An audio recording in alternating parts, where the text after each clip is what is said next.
Radhe Radhe. Welcome to my channel. मैं कुसुम मिश्रा।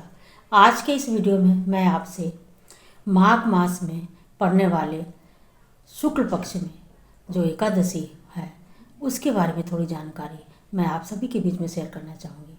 तो प्रिय मित्रों, इससे पहले सर्तिला एकादशी थी जो कि माघ मास के कृष्ण पक्ष में पड़ती है, और इसके बाद ये माघ मास में जो दूसरी शुक्ल पक्ष में जो एकादशी पड़ती है वो आने वाली है। और इसको हम किन नामों से पुकारते हैं, साथ में इनमें हमें इस दिन हमें कौन से नियम संयम पूजा उपासना में करने चाहिए और व्रत किसको रखना चाहिए और इसका पारण का समय क्या है, ये कब है, तो आदि से संबंधित जानकारी मैं अपने इसी वीडियो के माध्यम से मित्रों शेयर करना चाहूँगी। तो प्रिय मित्रों, ये इस समय जो माघ मास चल रहा है ये अति पावन मास है, क्योंकि गीता में कृष्ण भगवान ने बोला है अर्जुन जी से कि ये मेरी विभूति है। तो समझ लीजिए, जब विभूति है तो इसमें हम कुछ भी थोड़ा भी करेंगे उसका हमें बहुत पुण्य मिलेगा। और वैसे भी एकादशी तो महाव्रत है, व्रतों का राजा है। हर व्यक्ति को जीवन में एकादशी का व्रत अवश्य रखना चाहिए। अगर वो लंबे समय तक या दीर्घ काल तक नहीं रख पा रहा है तो उसे जीवन में 11, 21 या 51 एकादशी अवश्य रखना चाहिए, क्योंकि ये मोक्ष का द्वार कहा जाता है। जिसने भी जब तप ज्ञान के साथ साथ अगर ये व्रत रख लिया है तो उसका कम से कम 1000 वर्ष का उसको स्वर्ग में वास उसका सुनिश्चित हो जाता है। और ये एकादशी बहुत महत्व है। तो इसमें हमें करना क्या है, इसमें हमें हर एकादशी की तरह हमें इन नियमों का पालन करना है, क्योंकि इस एकादशी को हम जो है जया एकादशी कहते हैं। जया एकादशी भी कहते हैं, भैमी एकादशी भी कहते हैं और भूमि एकादशी भी आदि नामों से इसको पुकारा जाता है। और इस्कान वालों को आपने सुना होगा, ये लोग भैमी एकादशी इसको कहते हैं। तो इस दिन हमें जो माघ मास में जो एकादशी पड़ रही, पहले तो मैं ये बताना चाहूँगी ये कब है। तो ये एकादशी इस बार जो है 29 जनवरी को दिन गुरुवार को पड़ रही है। और इस बार की एकादशी के साथ ही द्वादशी जो मिश्रित हमें एकादशी मिल रही है, जो कि बहुत ही पूर्ण फलदायी होती है। इसका महत्व बहुत अधिक होता है। तो ये एकादशी प्रारंभ हो जाएगी एक दिन पूर्व ही 28 जनवरी को बुधवार को रात को 4:35 से प्रारंभ हो जाएगी, जो कि दूसरे दिन हमें गुरुवार वाले दिन जो कि भगवान विष्णु का दिन होता है, उस दिन पूरे दिन हमें एकादशी मिलेगी।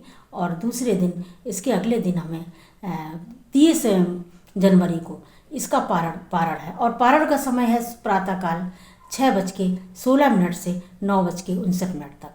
और जो द्वादशी तिथि है वो समाप्त हो जाएगी 11:09 पे समाप्त हो जाएगी।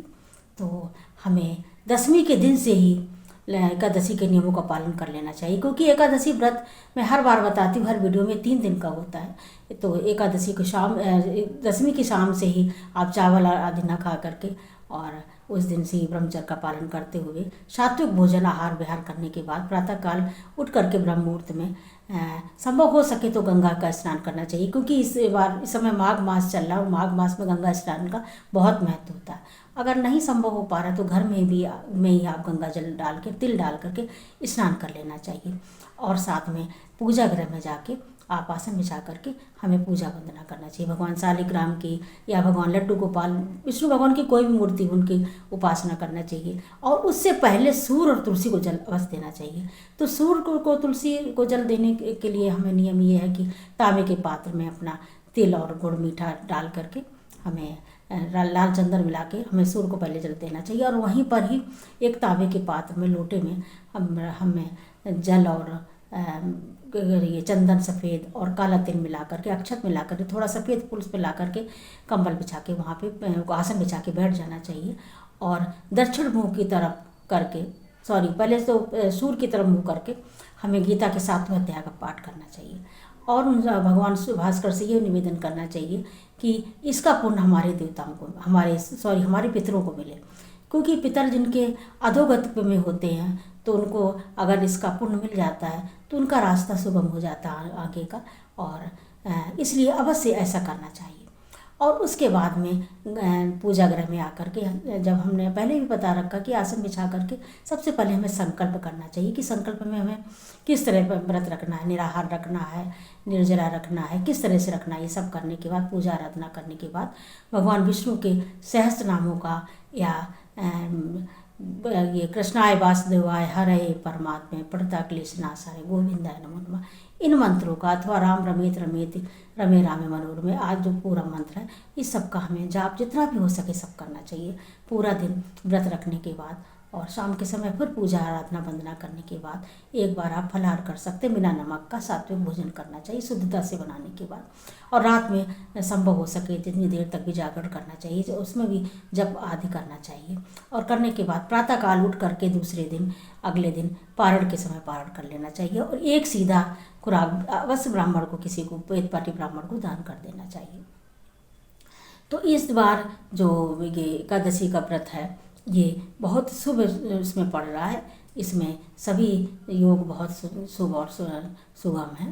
तो ये रही हमारी जानकारी एकादशी के बारे में, जया एकादशी के बारे में। आई होप आपको पसंद आई होगी। तो इसके बाद में हमारा वीडियो यहीं तक है और मिलते हैं अगले वीडियो में, नेक्स्ट वीडियो में बहुत जल्दी। तब तक के लिए राधे राधे, धन्यवाद।